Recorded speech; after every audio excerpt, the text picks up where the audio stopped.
साथियों, इस नए संसद भवन में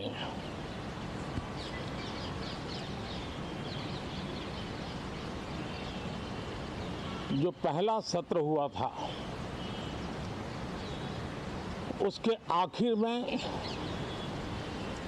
ये संसद ने एक बहुत ही गरिमापूर्ण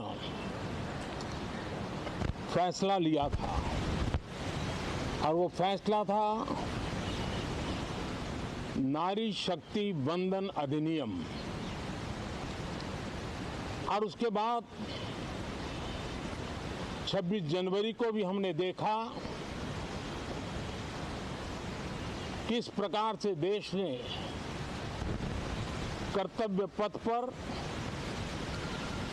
नारी शक्ति के सामर्थ्य को, नारी शक्ति के शौर्य को, नारी शक्ति के संकल्प की शक्ति को अनुभव किया।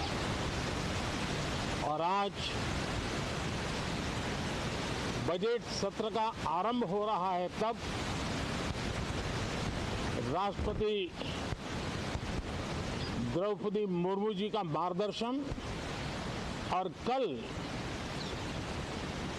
निर्मला सीतारमण जी के द्वारा इंटरिम बजट एक प्रकार से ये नारी शक्ति के साक्षात्कार का पर्व है। साथियों, मैं आशा करता हूं कि गत 10 वर्ष में जिसको जो रास्ता सूझा, उस प्रकार से संसद में सबने अपना अपना कार्य किया। लेकिन मैं इतना जरूर कहूंगा कि जिनको आदतन हुड़दंग करने का स्वभाव बन गया है, जो आदतन लोकतांत्रिक मूल्यों का चीरहरण करते हैं, ऐसे सभी माननीय सांसद आज जब आखिरी सत्र में मिल रहे हैं, तब जरूर आत्मनिरीक्षण करेंगे कि 10 साल में उन्होंने क्यों किया। अपने संसदीय क्षेत्र में भी 100 लोगों को पूछ ले, किसी को याद नहीं होगा, किसी को नाम भी पता नहीं होगा जिन्होंने इतना हुड़दंग हो हल्ला किया होगा। लेकिन विरोध का स्वर तीखा क्यों ना हो, आलोचना तीखी से तीखी क्यों ना हो, लेकिन जिसने सदन में उत्तम विचारों से सदन को लाभान्वित किया होगा, उनको बहुत बड़ा वर्ग आज भी याद करता होगा। आने वाले दिनों में भी जब सदन की चर्चाएं कोई देखेगा, तो उनका एक एक शब्द इतिहास की तवारीख बन करके उजागर होगा। और इसलिए जिन्होंने भले विरोध का किया होगा, लेकिन बुद्धि प्रतिभा का दर्शन कराया होगा, देश के सामान्य मानवी के हितों का कंसर्न दिखाया होगा, हमारे खिलाफ तीखे से तीखी प्रतिक्रिया की होगी, उसके बावजूद भी मैं अवश्य मानता हूं कि देश का एक बहुत बड़ा वर्ग, लोकतंत्र प्रेमी सभी लोग इस व्यवहार की सराहना करते होंगे।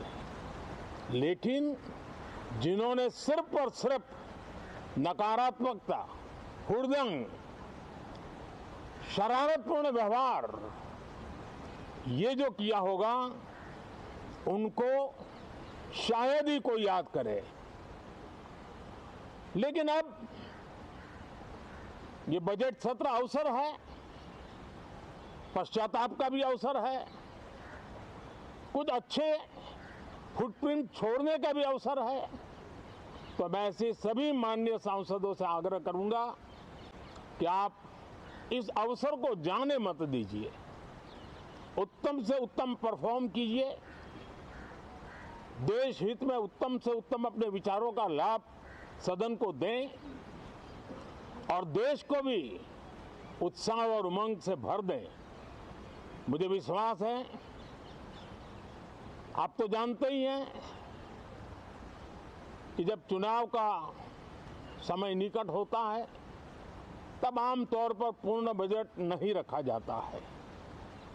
हम भी उसी परंपरा का निर्वाह करते हुए पूर्ण बजट नई सरकार बनने के बाद आपके समक्ष लेकर के आएंगे। इस बार एक दिशा निर्देशक बातें लेकर के देश की वित्त मंत्री निर्मला जी हम सबके सामने कल अपना बजट पेश करने वाली है। साथियों, मुझे विश्वास है